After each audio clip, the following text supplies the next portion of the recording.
Hello friends, আজকে এখন বাজে 12টা একটাই হবে। আজকে আমি সোয়াবিনের তরকারি বানাচ্ছি। তো সোয়াবিন বানাচ্ছি, কীভাবে বানাচ্ছি দেখুন একটু। এইখানে দিকে ভাত হচ্ছে, অনেক বেলা হয়ে গেছে, কাচাকুচি ছিল। আজকে যেহেতু শনিবার, তো আজকে স্কুল থাকে না বলে আমার অনেক কাজ থাকে, প্রচুর কাচাকুচি, ঘর গোছানো, সব কাজই আমার করতে হয় একার হাতে। তো এই করে চান টান করে পুজো দিয়ে এই রান্না করতে গেলাম। ভাত হচ্ছে আর এই সোয়াবিনের তরকারি বসেছি। পেঁয়াজটা আমি ভেজে নিচ্ছি, আর আমি তেজপাতা আর গোটা গরম মশলা ফোড়ন দিয়েছি। পেঁয়াজটা একটু ভাজা ভাজা হয়ে গেলে দেখতেই পাচ্ছি, পেঁয়াজটা দেখো লাল লাল করে ভাজা হয়ে গেছে। এবার আমি একটু দিয়ে দেবো আদা রসুন বাটা।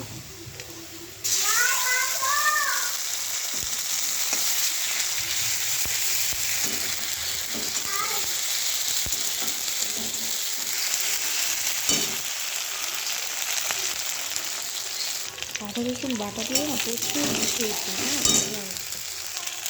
মশলা বাটাটা খেয়েছি জল করলে।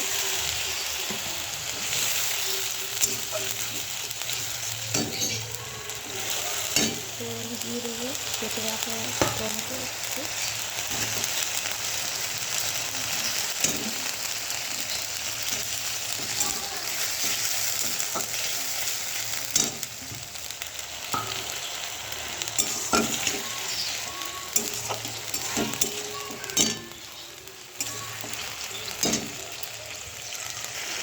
এবার আমি দিয়ে দিচ্ছি নুন, অল্প করেই দেবো, পরে যদি লাগে আবার দেবো।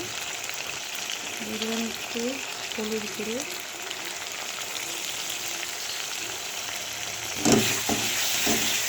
ভালো করে একটু নাড়াচাড়া করে নেবো ভালো করে।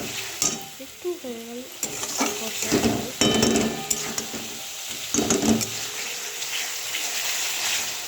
আমি সাধারণত জিরে আদা দিয়ে বেশি করি। আজকে যেহেতু মশলা বাটা আছেই, তখন আমি ভাবলাম বেলাও হয়ে গেছে, তাহলে তো আদা রসুন দিয়ে করে দিই।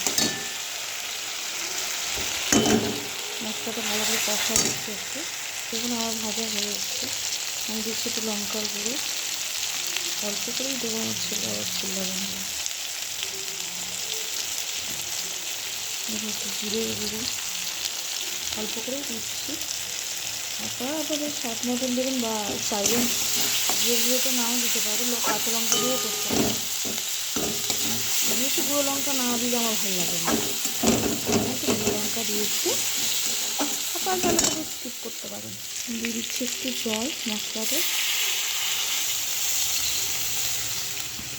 অল্প করেই দেবো।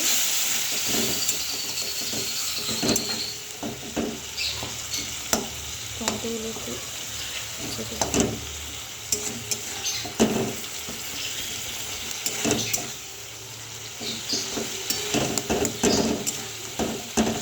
আপনাদের সবার কেমন লাগে জানাবেন। আমার তো সোয়াবিনের তরকারি খেতে খুব ভালো লাগে। যদি আমার ঘরে খুব একটা হয় না, খুব কম হয়, এই মনে হয় 3-4 মাস পর মনে হয় সোয়াবিন হচ্ছে। আমার ছেলে খুব একটা পছন্দ করে না, কর্তাও খুব একটা পছন্দ করে না, তাই জন্য করা একার জন্য তো আর করতে ইচ্ছা করে না। আজকে শনিবার, কালকে অলরেডি চিকেন হয়েছিল, আজকে একটু এরকমই রান্না করছি, কালকে আবার ফের চিকেন হবে, ওই জন্য আজকে একটু এরকম রান্না করছি। দেখুন মশলা কষাটা হয়ে গেছে, এবার আমি দিয়ে দেবো সোয়াবিনটা।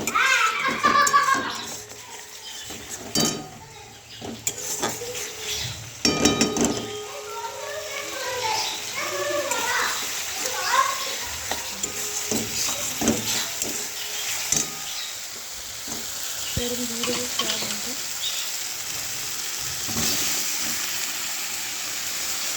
আমি সোয়াবিনটা প্রেশারে করে সেদ্ধ করেছিলাম, একটু খুব নরম তুলতুলে হয়, মানে খুব নরম হয়, খেতে খুব টেস্টিও হয়। হ্যাঁ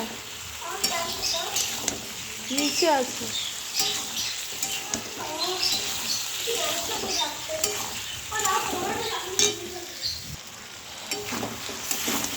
সোয়াবিনটা হয়ে এসছে, ভালো করে নাড়াচাড়া করে নিচ্ছি। আর আমি আমরা দেবো একটু লাস্টে একটু গরম মশলা, যেটার জন্য একটু ভালো টেস্ট হবে।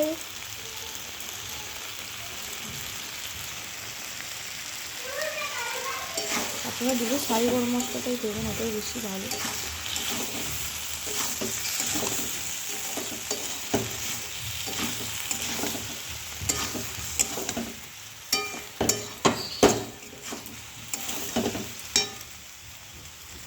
জল দিইনি, তবে অল্প একটু জল দিয়ে দিলাম।